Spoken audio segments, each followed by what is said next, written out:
Welcome, ladies and gentlemen. I hope you are good. I hope you are great. I hope you are fantastic. All right, in this video, I don't know, guys, but I think Mr. Zungula on this one, asked with which word I can use, but I think he was cooked, He was cooked, meaning that he was a bit beaten in terms of the debate or anything like that. Why?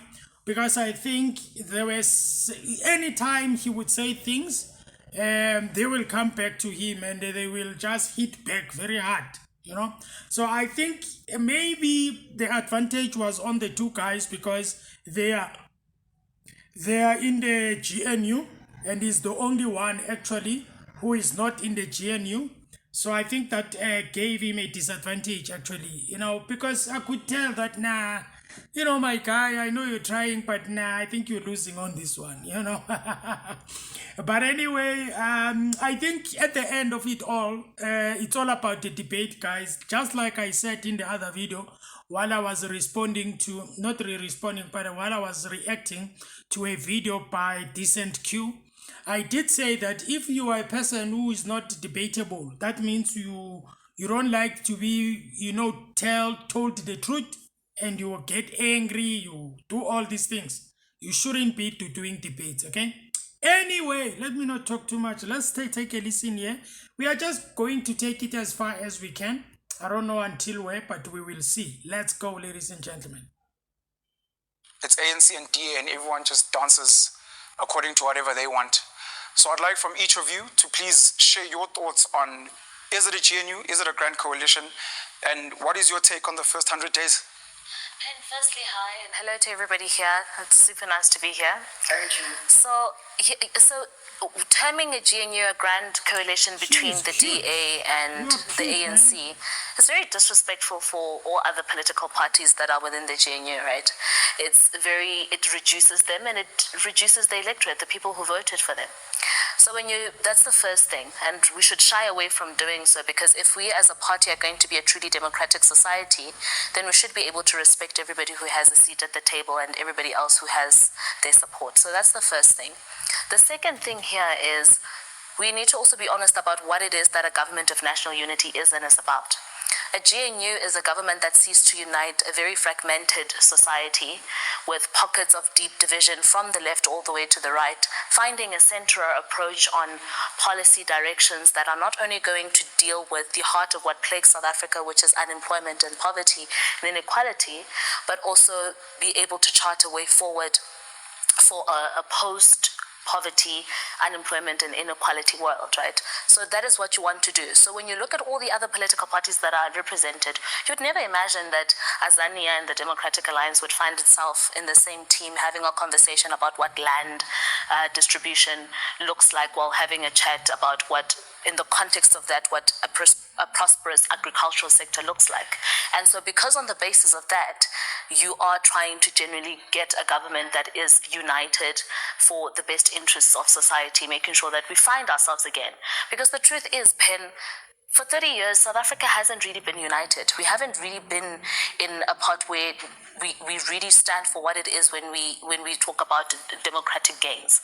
We've had some sort of somebody there singing Idiblofan Onse Himmel, and then the other one sitting down while you're doing so and continuing with something else, and which is against that which we wanted to have post-apartheid and colonialism. And the time is now, 30 years post-democratic rule, to finally be able to exist in a country where the government program is geared towards making sure that we finally do get the unity that we want. We finally do get to have the democracy that we all want. And the best opportunity then rests in the primary government program of the GNU as far as their policy direction is concerned. Thank you. Praedi, do you agree with the PAC of Azania also being a part of this GNU? Is it a grand coalition? Is it actually a GNU? And do you see the PAC having a meaningful say, contrary to what maybe some may think out there? Good evening to everyone and my fellow panelists. Firstly, let me just say, we find ourselves a little bit divorced from the obsession of concepts. Sometimes what you call yourself matters not. What's important is exactly what you are. I can run around and call myself various names, NUGG, what. But what is important is exactly what are we on about. So I've got short legs in entertaining what the name is. My interest and our interest as an organization is the situation at hand. 30 years down the line, we look into the mirror, we look at our people, we find a very horrific picture. And scientifically speaking, we can't continue with the same solutions that is not bringing different results. And that is not us as political leaders. That is the electorate. We are not dealing with something that we sat in one boardroom one evening enjoying coffee or extra coffee and we just opted for the situation. It is the political science of the situation that we found ourselves in. The material conditions, the outcomes of elections spoke to us that we are where we are. After all, we as Pan-Africanists, my dear brother, we are open to speaking to various people. At the core of our foundation and principles is that we dream for a United States of Africa. And for that to happen, I must talk to my sister here. We dream for uniting everybody behind the Pan-Africanist banner. So for that to happen, I must talk to Comrade Zungula, I must talk to IFP, I must talk to almost everyone, whether we agree or not. The intention, after all, what is politics all about? The contestation of ideas. We must fight ideas with better ideas, not colors of t-shirts and slogans and many other things that are fashionable today. The size of a stadium a political party affords, it's what is of importance today. But at the core of the situation, my dear brother,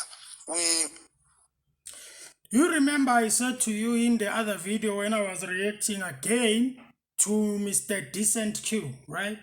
I did say that, when it comes to debating or maybe issues, one of the things that we need to understand is that it is always, and I'm going to say always, between the two ideas, all right?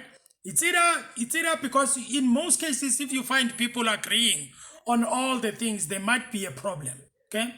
That is why when you are in a debate, you are maybe in politics also, or even in a company or whatever. If there is an idea and you've got an idea and somebody has an idea, obviously there must be a place where you need to talk about them, okay, so that you can reach each other. So you are not going to be able to find a solution if you are not talking to each other. You need to talk to each other, but as a person who is talking to the other one, you need to do it respectfully and listen to the other person, even though you've got your own position, and also listen to the other person. And then try and see if which one is best, And if you don't agree, that's okay. It's not a problem. You take your way, I take my way. Okay? I think also in the GNU, that's what sometimes happens. That is why I think most of them, okay, not most of them, Steinhazen, actually, he was complaining in one of his address. He was complaining about the ANC not wanting to listen to them. Every time they bring their ideas, they just shove them aside and all of it. So he was fighting against this thing of being in a GNU. But when they're supposed to be talking about ideas, then it's like they are being ignored. Anyway, that's what he said. So I don't know, because we don't know what is happening in the behind the scenes. But I think, guys, you get my point, okay? Debate, two ideas, let's convince each other. That's it. We have no problem with what you call it. We know some of us, we are very knowledgeable about how media works, the importance of the usage of words deliberately used to create an unnecessary debate. We as a nation, we cannot spend any more time discussing whether it's GNU, NGU. We are 100 days today as we are discussing it. I wonder how much of time does the government needs to be assessed. Even the fastest response we've seen in the history of Africa from Captain Ibrahim Traore took him at least 2 years. But South Africans know the ANC takes 30 years to create us a huge mess. In 100 days, there's a huge expectation that this newborn baby must bring something to the table. But it's okay. We are leadership. We are not supposed to point fingers at the mistakes of others and create excuses. We must face the situation for what it is. The PAC and all these political parties that are inside GNU, we are not necessarily in agreement. We differ vehemently with my sister's international policies and economic policies. We differ vehemently.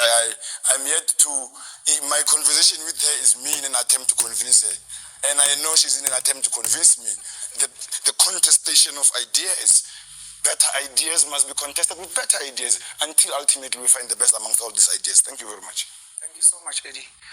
As the ATM, you guys are not part of the GNU. Would this have been an intentional decision from your side? Do you also agree that, look, the name doesn't really matter? It's not a grand coalition. It actually is a government of national unity. Or do you have a differing view? And what has been your take since the elections of how the so-called GNU has been running South Africa? Firstly, evening to everyone, including my colleagues.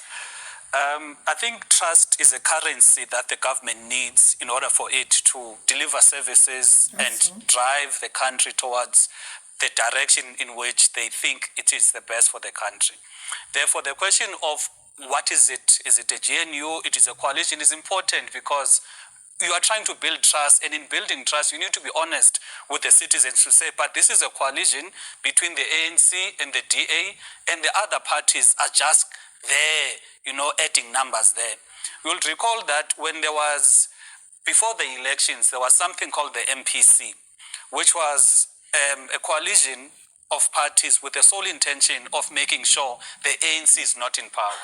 Now, after the elections, the DA went and said, we want to make sure that whatever happens in the country, there is no coalition of the ANC with the leftist parties. They said they are trying to avoid a doomsday coalition. So their participation in this GNU was not premised on saying this is how we can move the country forward, but rather it was premised on saying because we do not want so and so in a coalition or in government with the ANC, we'll rather go in there ourselves and chase the other people away. So it becomes important that when we are talking about the coalition... Well, that is actually a fact, because they have said it like strictly, and especially Helen Zille, she was saying it every time, okay? Whatever we are trying to do, or what we are trying to do, what we are trying to avoid is the doomsday of these parties. They are trying by all means to avoid MK, ANC, and also EFF to come together. That was their aim, okay? And I think according to what we are seeing, they have won, actually, because already the MK party is not in coalition and all of that, and all these other parties, okay? So on this one, I believe they have won because they have, these parties, they are not together in government, okay? So, but on the other hand, again, I think also it became a problem in the long run because now the intentions of them taking out these other parties, it comes into play when they are supposed to be, especially in the provincial government, okay? Then you can see now that, okay, so now it's time to do things, it's time to work now. I also know that in the GNU, their ministers, the DA ministers, well, we can fairly say if you are not biased and if you are not jealous even, you can say, well, some of their ministers are doing well, which is good, okay? But in the provincial part, it's not working. It's not working because now the problem is their attitude of avoiding other parties. In the provincial, it's not happening, because it seems like provincially, people are thinking otherwise, are thinking in other ways, like not like in the national, but in the provincial, nah, it's not happening, I'm telling you. And now in the provincial, you can even tell that the attitude of saying we are avoiding the black parties to come together, right? It's not working, okay? It may work.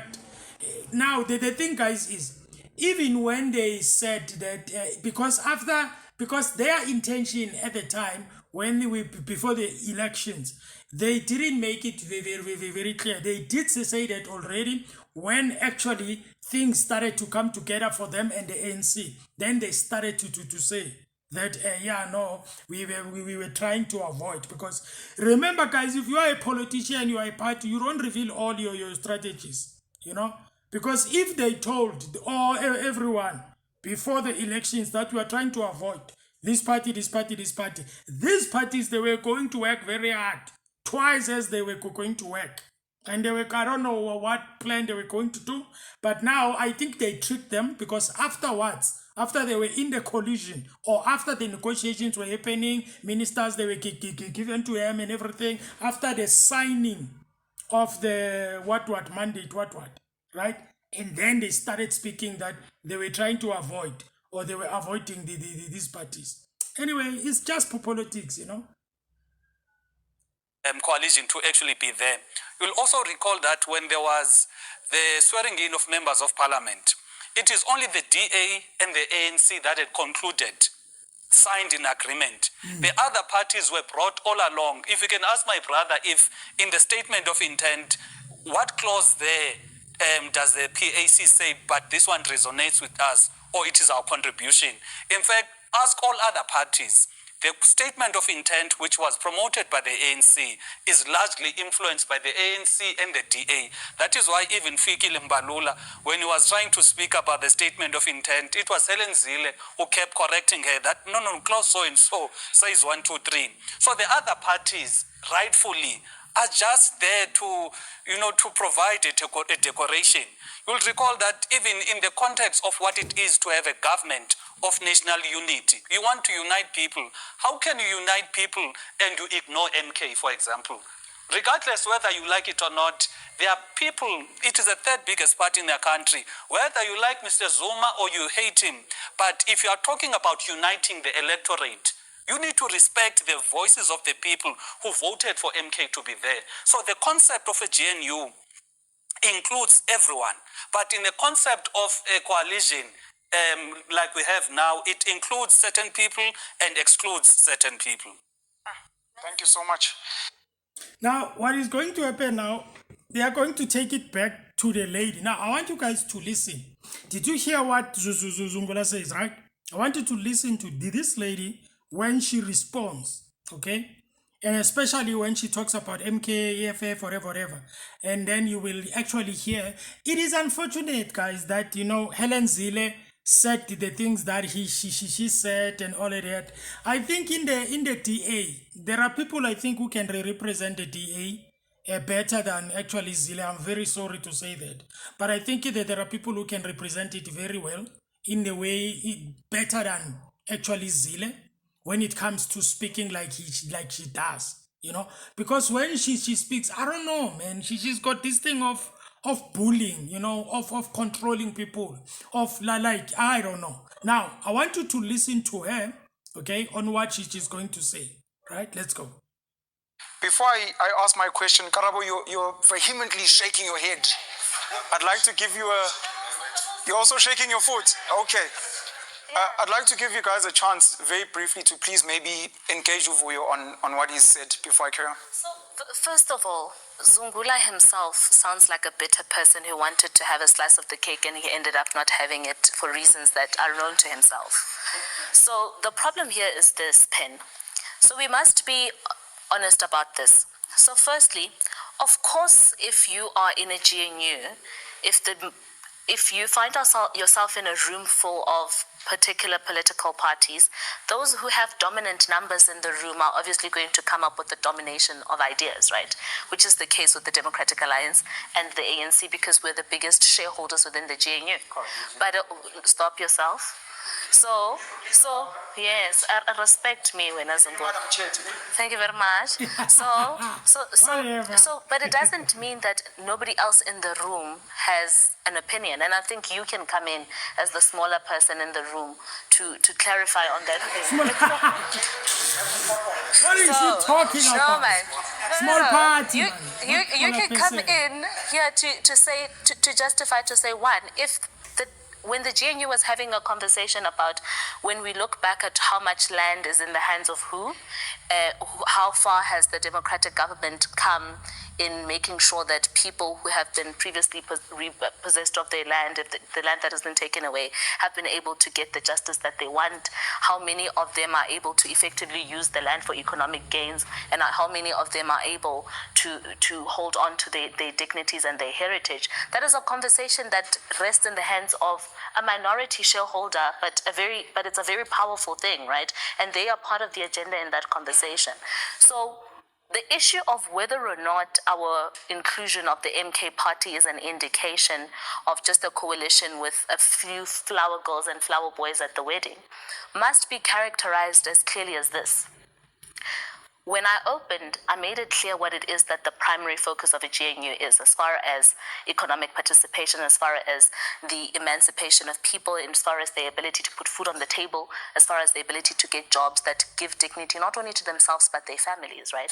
There's certainly no way a whole President Jacob Zuma, who has the most horrific track record in government, marred with state capture, whose track record has been very clear that he has zero interest but line in the pockets of his connected elite few, which is clearly to be seen by who gets to occupy the benches of the MK party. There's no way that person, one, who has also been very clear in his communication publicly that he does not believe in the constitution that is the supreme law of this land, that you would want to find yourself in bed with the same human being, because then he's anti the principles of the GNU.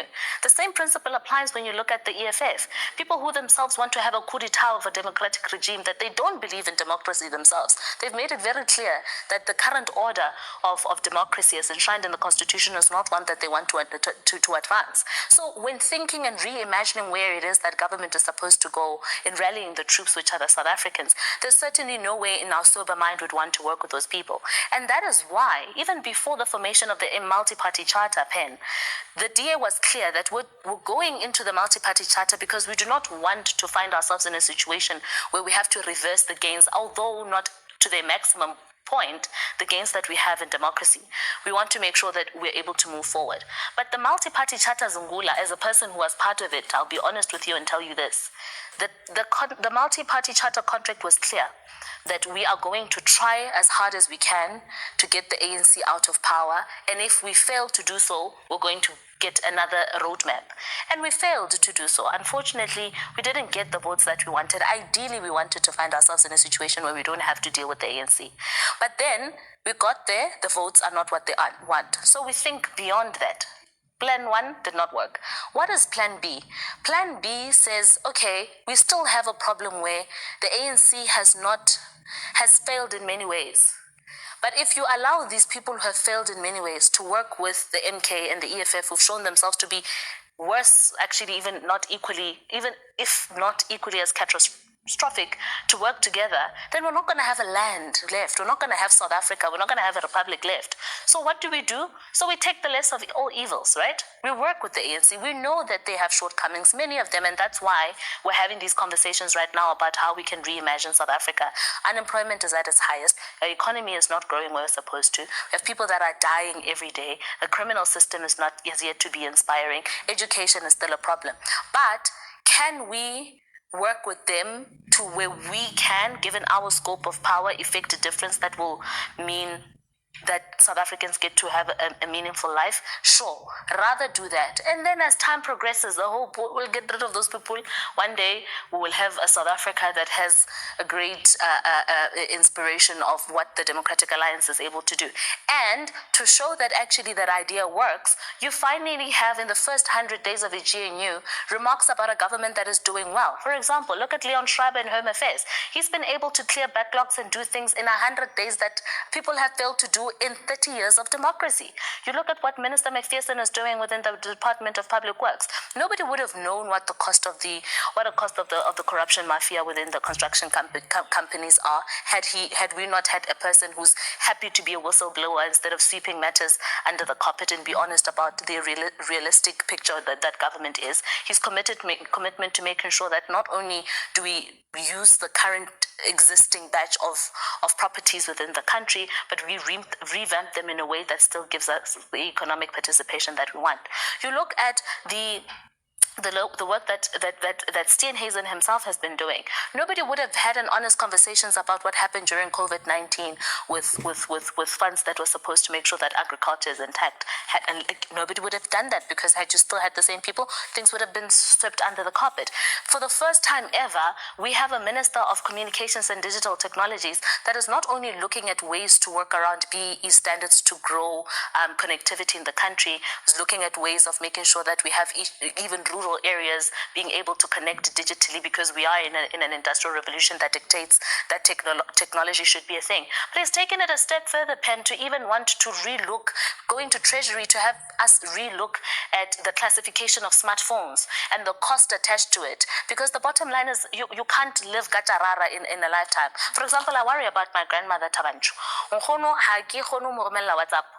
And it sounds ridiculous that I'm complaining that I can't send my grandmother WhatsApp, but it's important, because something as simple as a grandmother in a rural area who has their child in Cape Town or anywhere, who's unable to digitally connect what life looks like to them, who's unable to receive money in a way that still works, who's unable to communicate to make sure, something as simple as that is something that will grow a great way and a great mile in ensuring that we not only transform the face of society as far as digital connection is concerned, but we're able to bridge the gaps between rural communities and urban communities. So these are just little, and I can go on and on. I can tell you what Sibu is doing. So there's a whole lot of things that we're supposed to do that Zungula himself probably wouldn't have even been able to get right, even if he was in the GNU, and that's why he's bitter. Thank you, Mama. Jeez, that was a lot. Let's just note that she was only highlighting the DA ministers there in the GNU. Sorry, Eddie, you were shaking your right leg when Uvuyo was speaking, and then you were called the small boy in the room. And then I saw your left leg shaking, so I don't know which one you want to attack first. For keeping the decorum of the discussion, yes. The young fellow aspect, let's talk about it outside. It's on a lighter note. Let's get to what the core of this talk is about. There is a misconception that is rooted deep into this criticism, especially Ula and his crew. And secondly, it's a very easy exercise to criticize. Very easy exercise. One day, maybe before the show ends, my dear brother, Honorable Zungula must tell us how far are they with that progressive caucus as an alternative. Because it's 100 days, we must show each other notes. He must not ask us to show our mathematics book while he's hiding his accounting book and it's empty. Secondly is that the misconception is that we have problems with people because of who they are politically. As the PAC, a thief is a thief. With brown hair, black hair, long nose, short nose. A thief is a thief because the consequence is the same. So our attitude towards Mrs. Helen, towards Jacob, towards any other thief is the same. Helen is not a thief. Wow. You were asking others to hold themselves. I'm saying this to say to you, if somebody expects us to have a horrible attitude against the DA, let me just put it into context so that people understand what we're talking about. We have a problem with monopoly, which controls the economy, and that economy gets centralized in the hands of the minority, a few group of white fellows, and all of us must suck up to them. When we say white fellows, it's not because we have a problem of race.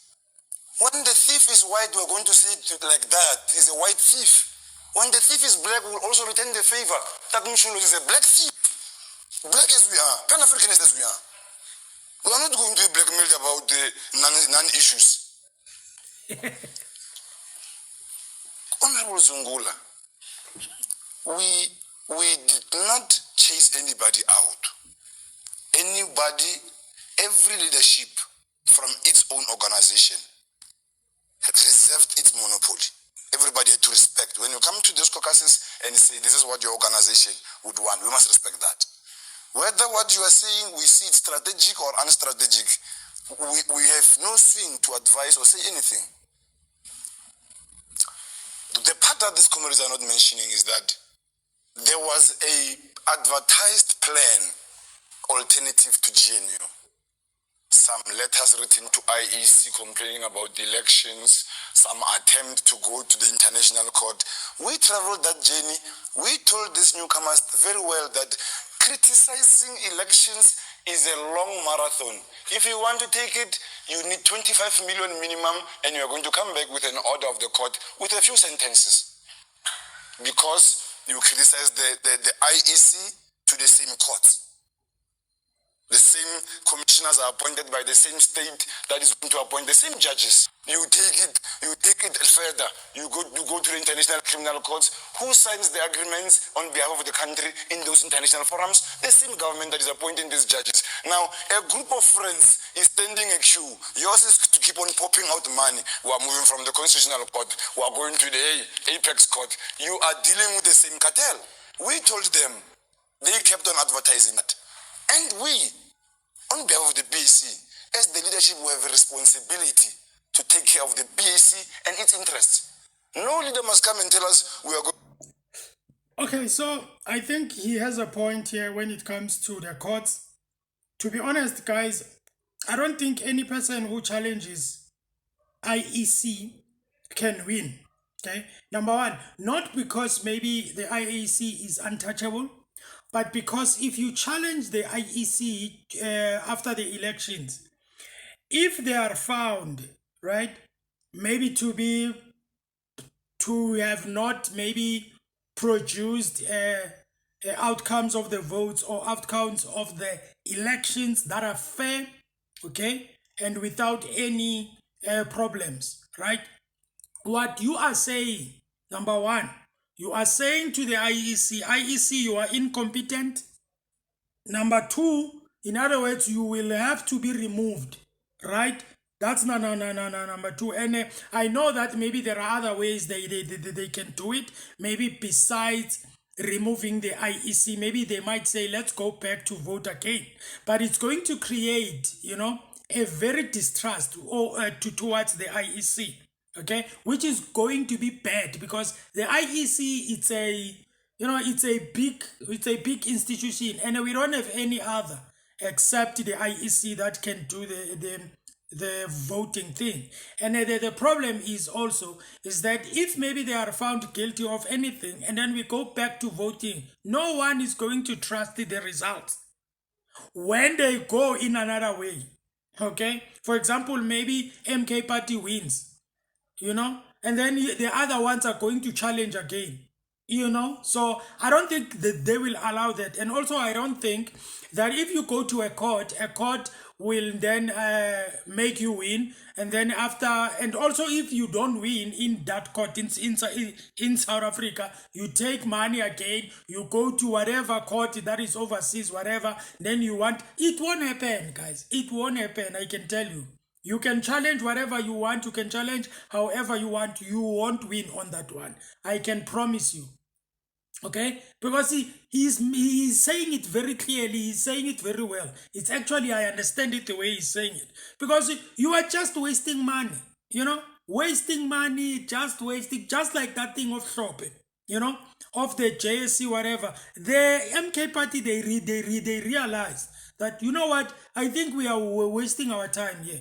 We are wasting resources, we are wasting money. Let's just leave this thing because we won't win. Certain things, guys, you don't have to push them. You don't have to push them, even though you see that you are not going to win. Which point are you trying to prove? Losing money, you will be broke.